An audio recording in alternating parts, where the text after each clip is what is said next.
আসসালামু আলাইকুম। বাংলাদেশ কৃষি বিশ্ববিদ্যালয়ে প্রথম বর্ষের শিক্ষার্থীদের জন্য বিভিন্ন ধরনের গাছ যেমন মটরশুঁটি, মসুর ডাল, খেসারি, মাসকলাই, সূর্যমুখী বিভিন্ন ধরনের গাছ চেনার জন্য একটি প্লট বানানো হয়েছে। সেখানে বিভিন্ন ধরনের গাছ আমরা দেখব এবং আপনাদের চেনাবো। আপনার সামনে যে গাছটি দেখতে পাচ্ছেন এটি হচ্ছে মটরশুঁটি গাছ। মটরশুঁটি গাছের 7টি ট্রেট নিয়ে বিজ্ঞানী গ্রেগর জন মেন্ডেল গবেষণা করেছিলেন এবং সেই গবেষণার জন্য সে এখনও অবন হয়ে আছেন। এখন আমরা পরবর্তী গাছগুলো চিনব। এই গাছটি থেকে আমরা মসুর ডাল পাই। আমরা প্রতিনিয়ত খাওয়ার সময় যে ডালটি খাই, যে ডাল ছাড়া না হলে চলে না, সেই ডালটি হচ্ছে মসুর ডাল। সেই মসুর ডাল আমরা এই গাছ থেকে পেয়ে থাকি। আমাদের পরবর্তী গাছ হচ্ছে মাসকলাই গাছ। আমরা অনেকেই মাসের ডাল খেয়ে থাকি, স্পেশালি যখন বৃষ্টি হয় বা বর্ষাকাল থাকে তখন আমাদের মা বোনেরা লাউ দিয়ে মাসকলাইয়ের ডাল দিয়ে রান্না করে খেয়ে থাকে। আমাদের পরবর্তী গাছ হচ্ছে খেসারি গাছ, যার ইংরেজি নাম হচ্ছে গ্রাসপি। গ্রাসপির পাতা দিয়ে আমরা পিটালি খেয়ে থাকি। আমাদের গ্রামে এই পিটালি কিন্তু খুবই সুস্বাদু। খেসারি কালাই থেকে যে ডাল তৈরি হয় সে ডাল দিয়ে আমরা রমজানে যে আমরা পেঁয়াজু তারপর বিভিন্ন সুস্বাদু ভাজি খেয়ে থাকি, সেগুলো কিন্তু খেসারি ডাল ইউজ করা হয়। খেসারি ডাল অবশ্যই আপনি 24 ঘন্টা ভিজিয়ে তারপর সেটি প্রসেস করে খাবেন, তা নাহলে কিন্তু আপনার ল্যাথ্রিজম নামক একটি রোগ হতে পারে। সেই রোগটি হলে আপনার শরীরে অঙ্গ প্রত্যঙ্গ বেঁকে যাবে, আপনি প্যারালাইজ হয়ে যেতে পারেন। আমাদের পরবর্তী গাছ হচ্ছে চীনাবাদাম গাছ। আমরা রাস্তাঘাটে বিভিন্ন সময় বাদাম ভাজে খেয়ে থাকি। যে বাদাম খাই সেই বাদামটি হচ্ছে এই চীনাবাদাম। চীনাবাদাম সাধারণত বেলে দোআঁশ বা বেলে মাটিতে হয়ে থাকে। এই যে দেখেন সারিবদ্ধভাবে বেলে দোআঁশ মাটিতে লাগানো হয়েছে। আর এটি হচ্ছে চীনাবাদামের সবচেয়ে ভয়ঙ্কর পোকা, হ্যারি ক্যাটারপিলার। এটি পাটের বিছা বাঁকা বলে। এই গাছটি শুধু পাটাই আক্রমণ করে না, সে পাট, বাদাম, তারপর হচ্ছে তিসি, তিল বিভিন্ন গাছে সে আক্রমণ করে থাকে। আর এই যে দেখেন বাদামগুলো ফুল প্রস্ফুটিত হয়ে ফুল থেকে যে পেক তৈরি হয়েছে, পেকটি এই যে মাটিতে ঢুকে যায়, তারপর বাদাম তৈরি হয়। আমাদের পরবর্তী গাছ হচ্ছে তিসি। তিসি আমরা ভাজি করে বেটে খাই, এটি খুব সুস্বাদু। তিসির তেলে প্রচুর পরিমাণে ভিটামিন ই রয়েছে। তিসির তেল আমাদের অনেকের যখন বিভিন্ন ধরনের বাফি তারপর হচ্ছে খোসপত্র হয় তখন ইউজ করা হয়। আমাদের পরবর্তী গাছ হচ্ছে সয়াবিন। সয়াবিন গাছ থেকে আমরা যে সয়াবিন তেল খাই সেটি তৈরি হয়। সয়াবিন গাছে যে পটগুলো দেখতে পাচ্ছেন এগুলো সয়াবিন পট, এগুলো থেকে আমাদের সয়াবিন তেল তৈরি হয়। সয়াবিন সবচেয়ে ভালো হয় ব্রাজিলে। আমাদের দেশে বর্তমানে সয়াবিন গাছ চাষ হচ্ছে। এই যে দেখেন পট। আমাদের পরবর্তী গাছ হচ্ছে সরিষা গাছ। আমরা সরিষা বা মাস্টার্ড কম বেশি সবাই চিনি। সরিষার তেল দিয়ে আমরা আলু ভর্তা, বিভিন্ন ভর্তা খাই। ভর্তা সরিষার তেল ছাড়া আমরা কল্পনাই করতে পারি না। আর এই গাছটি দেখতে পাচ্ছেন এটি সূর্যমুখী গাছ। সূর্যমুখী বীজ থেকে সূর্যমুখী তেল তৈরি হয়। সূর্যমুখীর তেল প্রায় 1200 টাকা লিটার। নর্মাল আপনার সরিষার তেল হচ্ছে 180 থেকে 200 টাকা লিটার, আর সূর্যমুখীর তেল কিন্তু 1200 টাকা লিটার। খুবই দামি একটি। আমাদের পরবর্তী গাছ হচ্ছে কুসুম ফুল। কুসুম ফুল তেল খুবই দামি। কুসুম ফুলের ফলগুলো হয়নি, হলে আপনাদের দেখাতে পারতাম। ইনশাল্লাহ সামনে আপনাদের দেখাবো যে কুসুম ফুল থেকে কী ধরনের ফল তৈরি হচ্ছে। আমাদের পরবর্তী গাছ হচ্ছে কিনোয়া গাছ। কিনোয়া গাছ একটি সুপার ফুড। আমেরিকার নাসার বিজ্ঞানীরা স্পেসে যখন যায় তখন তারা এই কিনোয়া গাছগুলো চাষ করে এবং কিনোয়া সিডগুলো খেয়ে বেঁচে থাকে। যেহেতু অল্প সিডে প্রচুর পরিমাণে ভিটামিন রয়েছে, মিনারেলস রয়েছে, সেজন্য তারা কিনোয়া চাষ করে খেয়ে থাকে। আমাদের দেশে লবণাক্ত অঞ্চল যেমন খুলনা, সাতক্ষীরা, বাগেরহাট অঞ্চলে বর্তমানে কিনোয়া চাষ হচ্ছে। কিনোয়া লবণ সহ্য করার ক্ষমতা খুবই বেশি, সেজন্য যেখানে ধান অন্য ফসল হয় না সেখানে কিনোয়া চাষ হচ্ছে। আমাদের পরবর্তী গাছ হচ্ছে চুকাই গাছ। এখানে চুকাই গাছগুলো খুবই ছোটো ছোটো, আপনাদের আমি বড় গাছ দেখাচ্ছি। চুকাই গাছের যে পাপড়ি রয়েছে সেগুলো থেকে আমরা চা, বিভিন্ন ধরনের আচার, জ্যাম, জেলি খেতে পারি। আর আমাদের এই গাছটি হচ্ছে ভুট্টা গাছ। বাংলাদেশের চরাঞ্চলে বর্তমানে খুবই বেশি পরিমাণে ভুট্টা আবাদ হচ্ছে। ভুট্টা চাষে প্রচুর পরিমাণে লাভ বেশি। আপনি ধান চাষ করলে আপনি দেখা যাচ্ছে যে একটি ক্ষেত থেকে 4 থেকে 5 টনের বেশি ধান পাচ্ছেন না 1 হেক্টর জমি থেকে। সেখানে আপনি ভুট্টা থেকে 10 থেকে 11 টন ভুট্টা পাচ্ছেন। ভুট্টা চাষ করে খুবই লাভজনক। আর এই গাছটি হচ্ছে গমের মতো দেখতে, জব গাছ। আমরা জবের ছাতু খেয়ে থাকি। জবের ছাতু খুবই সুস্বাদু। এই যে দেখেন এটি হচ্ছে জব। জব আর গম গাছ কিন্তু প্রায় কাছাকাছি দেখতে, আমি আলাদা করতে পারবো না।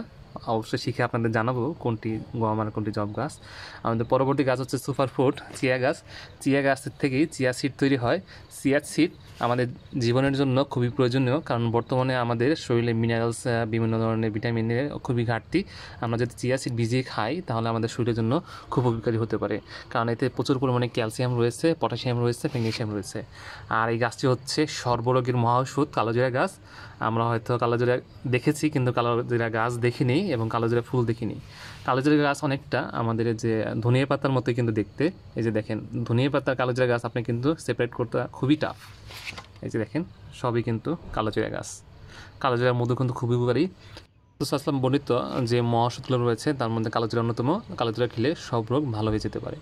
আমাদের পরবর্তী গাছ হচ্ছে তামাক গাছ। আমরা সবাই কম বেশি সিগারেট খাই, কিন্তু সিগারেট কী থেকে তৈরি হয় সেই তামাক পাতা কখনো দেখিনি।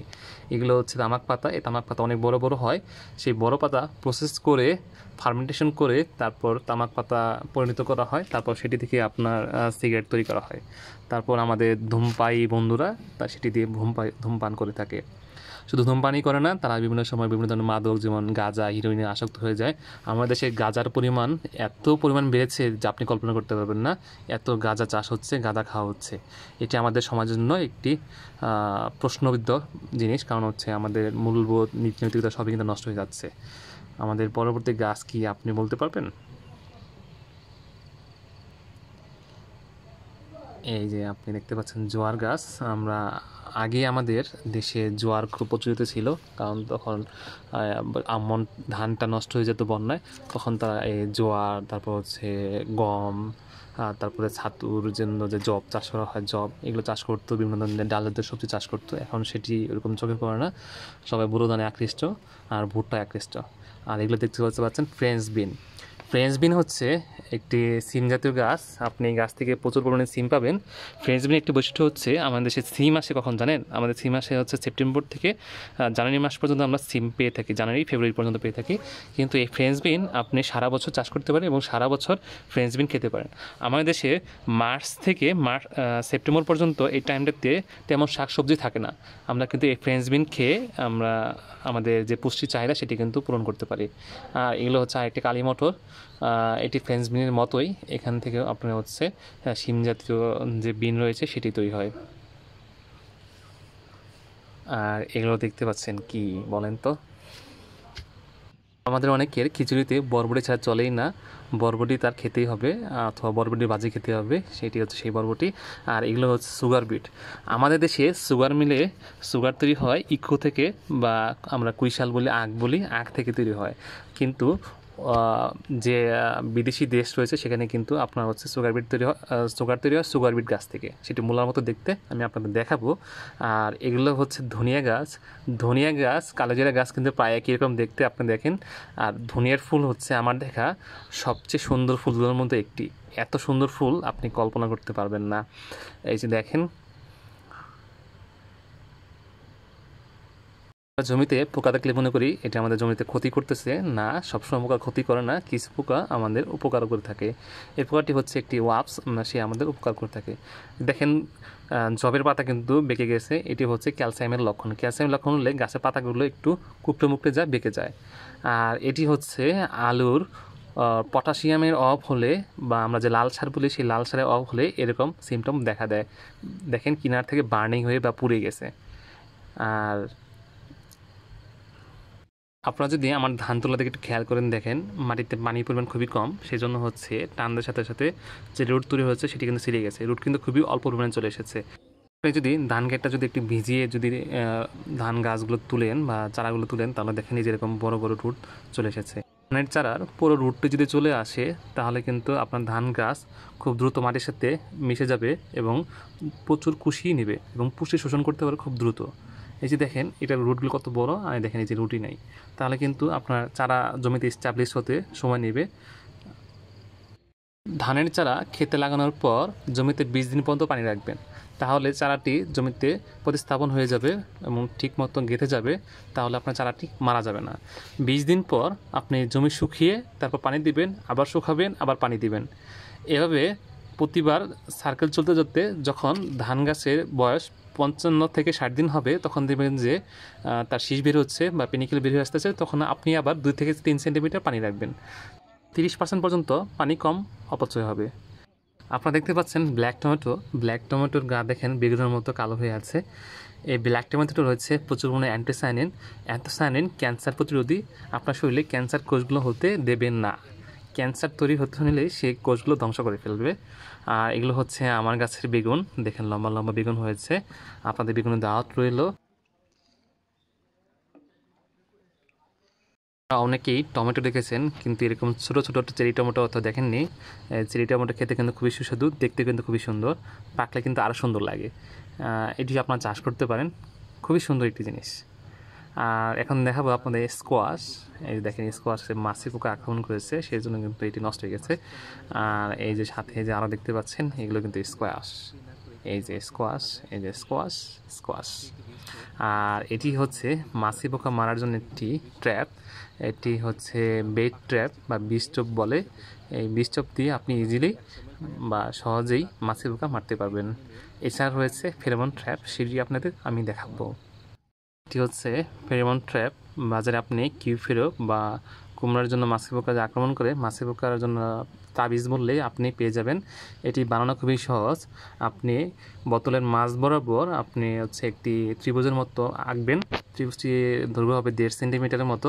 তারপর ত্রিভুজটির মাঝখানে আপনি হচ্ছে তাবিজটি ঝুলে রাখবেন। আর ত্রিভুজের নিচের যে অংশ রয়েছে তার নিচ বরাবর পানি রাখবেন। আর এটি হচ্ছে আরেকটি ফেরোমন ট্র্যাপ। এখানে দেখেন পানি ছাড়াই এটি ব্যবহার করা হচ্ছে। এখানে মাছের পোকা ঢুকতে পারবে কিন্তু বের হতে পারবেন না। এই যে দেখেন এই ফেরোমন ট্র্যাপের গন্ধে পুরুষ মাছি পোকাগুলো এখানে আক্রান্ত হয়ে সে ট্র্যাপে পড়ে চলে গেছে, ট্র্যাপে আক্রান্ত হয়েছে, এখন সে বেরোতে পারতেছে না এবং সে এখানেই মারা যাবে। পোকা এই ট্র্যাপে পড়ে মারা যাবে। পোকা যদি মারা যায় তাহলে আমাদের কি হবে, তাই না? ট্র্যাপে পড়ে মারা গেলে স্ত্রী মাছি পোকা সে পুরুষের অভাবে মিলন করতে পারবে না। মিলন যদি না করতে পারে তাহলে সে যে ডিমগুলো পারবে সেগুলো আনফার্টিলাইজড হবে এবং সেগুলো থেকে বাচ্চা তৈরি হবে না। বা যে লার্ভা, আপনি যে লাউর ভিতরে যে কিলবিল করে সেগুলি হচ্ছে কিলবিল করে, সেগুলো হচ্ছে লার্ভা, যেটি ফলটাকে নষ্ট করতে সেটি নষ্ট করতে পারবে না। আপনার লাউটি সতেজ থাকবে এবং আপনি সুস্থ সুন্দর একটি সতেজ লাউ খেতে পারবেন। আমার ভিডিওটি আপনাদের কেমন লাগলো সেটি অবশ্যই জানাবেন। ভিডিওটি ভালো লেগে থাকলে অবশ্যই সাবস্ক্রাইব করবেন। আর আপনার কেমন লাগলো সেই অনুভূতি প্রকাশ করার জন্য মন্তব্য করতে পারেন, লাইক বাটন ক্লিক করতে পারেন। আর আমার পাশে থাকবেন, দোয়া রাখবেন আমি যেন একটি ভালো কিছু করতে পারি, আপনাদের সেবা করতে পারি, সেবা দিতে পারি, সেই আশা রইল, সেই দোয়া চাই আপনার কাছে। আমি এখন এই বগের মতো বিদায় নিচ্ছি। আসসালামু আলাইকুম, সবাই ভালো থাকবেন।